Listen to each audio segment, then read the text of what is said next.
My name is Tom Benz. I'm working for the Dr. Bürklin-Wolf estate in the Pfalz in Germany. The last time we made a small film together was May last year. Was the first question, how's it looking for 2011? It was very early, but we had the first little panic because in the first week of May we had frost. And frost is a winemaker's nightmare because it will just kill your young plants, and the shoots are already out then, so we'll freeze them and they look black and gnarled, and you maybe get some recovery, but you never will have the quality of fruit in the harvest that you want. Luckily for us, it was like maybe 2 or 3 hectares were semi-affected because our vineyards are a little higher up, so they're out of the frost pockets. So we survived the first scare. And then just a few months later, in July, there was hail, which is also a winemaker's nightmare because then you have your delicate grapes and bunches already hanging, half developed, and it just rips them to pieces. You know, you can see a stump afterwards where there's no green left because you had 1 minute of hail. So, and the hail was 10 kilometers up the road. But did it hit us? No. So God was a bit on our side, I think, this year. And then, just before the harvest, it rained like hell. And I have to admit, we got the rains. Yeah? So it's raining, it's still warm, so wet and warm is rot.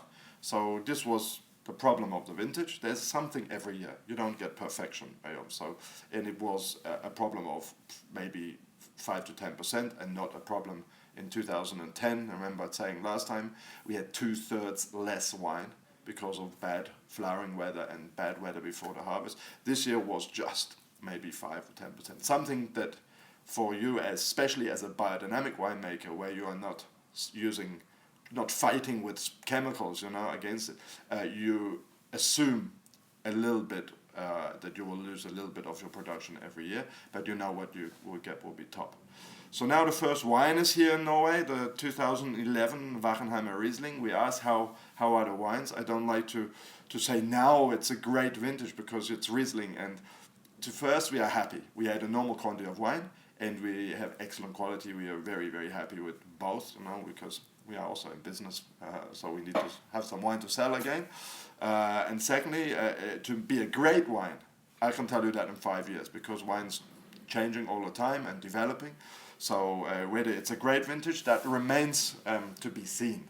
But we tasted, we drank the Wachenheim Riesling yesterday evening with our asparagus, white asparagus, which I bought from the Pfalz with me, picked up from the farm yesterday morning, and it's showing beautifully. It's classic, clear, clean fruit. The rot wasn't a problem because we handpick. So we sort. We have a sorting table, we sort in the vineyard, so there's no problem there at all. And the immune system, thanks to biodynamics, is much greater in our vines, so we have less illness and less problems than maybe some of our neighbors. But it's a wonderful wine, a clear fruit, fantastic minerals, and I think we all reminded ourselves again yesterday afternoon, it's like an old friend, you didn't meet for a long time or something, and then you meet him again, you think, wow, yeah, he's a great guy, and that was very much the experience of the Wachenheimer yesterday evening. The Premier Cru and Grand Cru, the top single vineyards, they are on their way.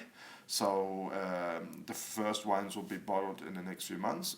We did the last barrel tasting already, and I think it's a beautifully balanced vintage.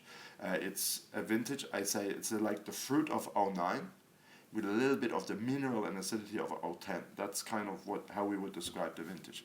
So we are very, very happy and looking forward to coming and presenting new wines here in Norway in the near future.